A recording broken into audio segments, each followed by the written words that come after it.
not a ton of people, just because when you say you're recording something, they'll just watch it later. But I do appreciate you guys being here so that if you have any questions, you can put them in the chat or just like hop in and talk. I'm going to try and go pretty quickly.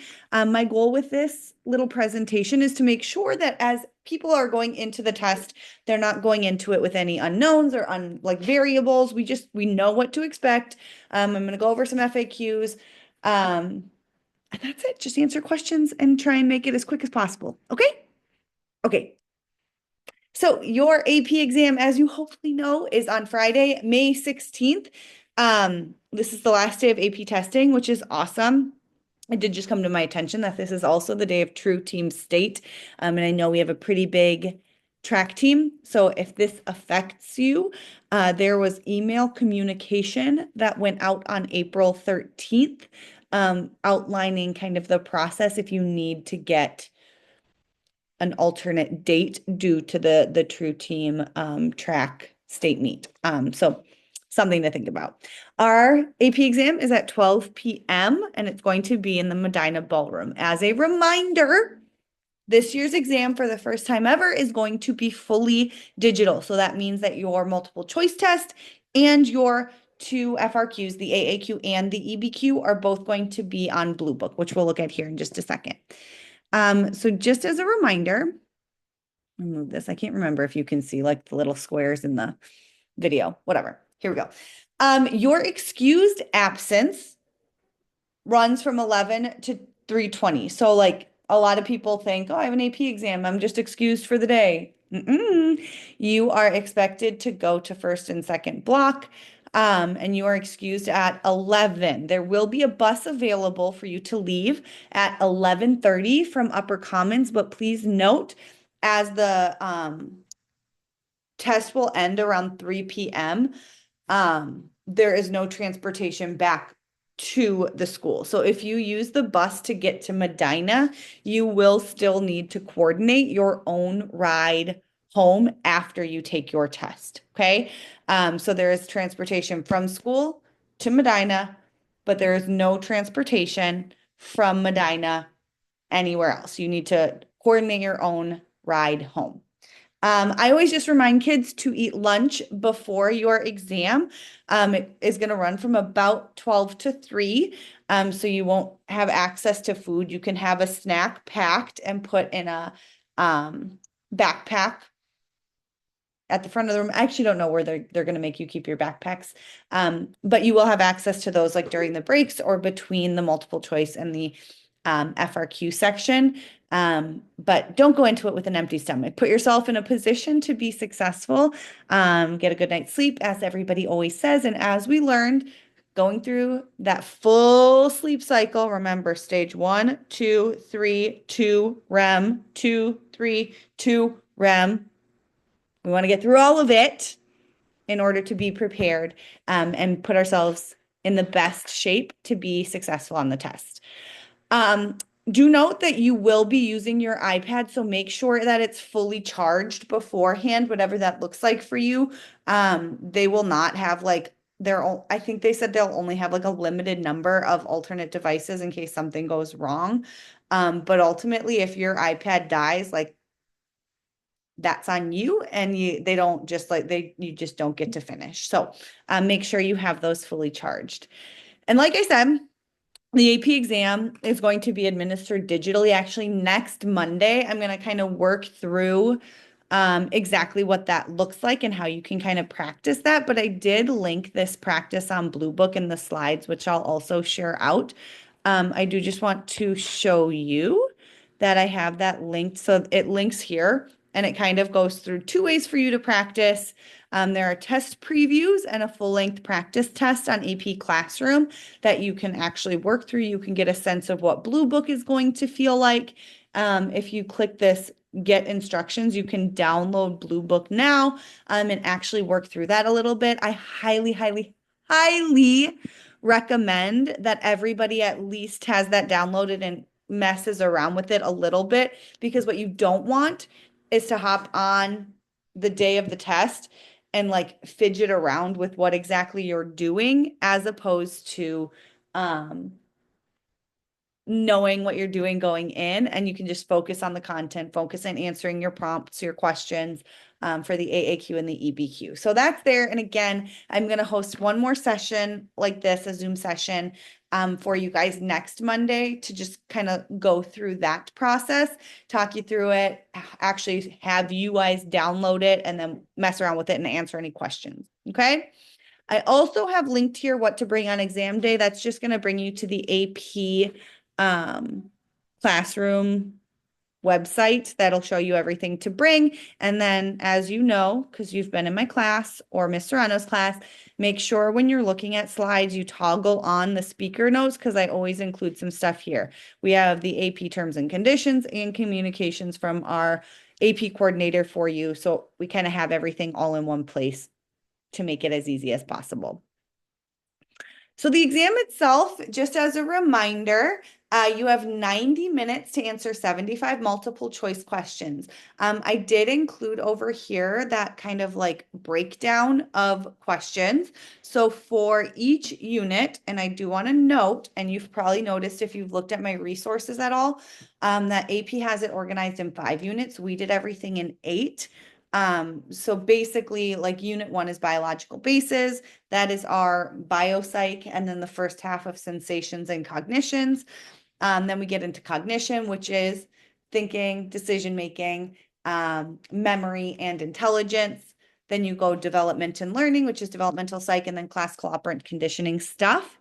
Then we have social psych and personality, and our mental and physical health. That's going to be your psychological disorders and stress and positive psychology. So you'll see that you have about 15 to 25% of the test is each of those. But on top of that, you also have this breakdown. And I just want to remind you, I want to hit this hard because I feel like we get so focused on the content. What's the difference between top down and bottom up processing? What are the neurotransmitters? Tell me what the amygdala does, all of those nitty gritty details.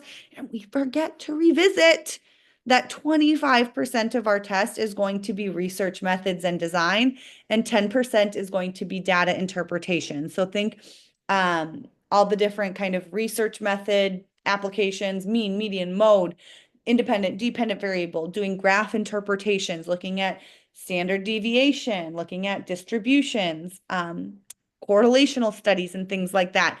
25% of your test is going to be on research methods and 10% is data interpretation. You can count on it. So it's very much worth your time to make sure you go back into those units. Remember, we had them embedded in the sleep and dreams unit and then this intelligence unit. So going back into those, we didn't explicitly test on them. They've just kind of been embedded throughout, is absolutely going to be worth your time. The other 65% are concept application. That's just knowing your stuff. Okay. On the other side, and for part 2, you're going to have 70 minutes for your AAQ and EBQ. It is my understanding that you can start with either. You can start with the AAQ or the EBQ. You can jump back and forth. You can skip and come back to it later. But what we did in class, we kind of aimed at 25 minutes for your AAQ and 35 minutes for your EBQ. That timing should feel pretty natural for you because that's what we've practiced throughout the semester. However, if you need a little bit more time on either kind of piece of the puzzle, there is that like 10-minute of weird reading time, that flex time, to give yourself a little bit of wiggle room. So just remember that. You can't have an Apple Watch, but there is a timer. Again, in my understanding, I'm going to go over the Blue Book stuff a little bit more, but it is my understanding that there will be a timer so you can kind of check and see where you're at along the way. As a reminder, the AAQ are those 7 prompts. A is going to ask you about what is the research method of the study. B, what is the operational definition of an assigned variable. C, define the statistical measure and put it in the context of the research. D, ethical guidelines. Remember, I do care about research participants. And then E is define the population and claim generalizability. And F is use the data to either support or refute the hypothesis. On the flip side, your EBQ, you're going to be given 3 sources and you have to formulate an argument. Remember, you make a claim And then for part BI, you choose a piece of research. BII, you explain how that research supports your hypothesis and you connect it to a specific psychological concept. Remember, I keep on kind of pushing this idea to make sure that you are going into it remembering those 7 psychological perspectives: psychoanalytic, cognitive, behavioral, humanistic, biological, evolutionary, and sociocultural, that you know those are going to connect to everything. Okay, so you know that going in, you have at least one of those concepts locked in. And then the second one that you choose to use is going to be probably a little bit content specific to whatever the research studies are looking at. Okay. Boom. These are some task verbs to just kind of revisit so that you know exactly what the expectations are. I know we've worked through a lot of example AAQs and EBQs, but again, just remember these ideas of describe, explain, identify, propose, support or refute, use evidence. What does that actually mean? Feel free to like pause the video and read through these on your own or just pull up the slides, but I think that these are helpful reminders just to make sure you are covering your bases. And then I just want to remind you all that I sent out this email right before spring break that had kind of a bunch of different resources. If you're interested in what you need to do to get a 5, because that's our goal. You're all going to get 5s. Whatever your goal is, this predictive score calculator is going to help you kind of figure out what you need, what percentage of the multiple choice plus what percentage of the FRQ, and you can kind of scale them out to see how you think you need to do in order to get that 3, 4, or 5.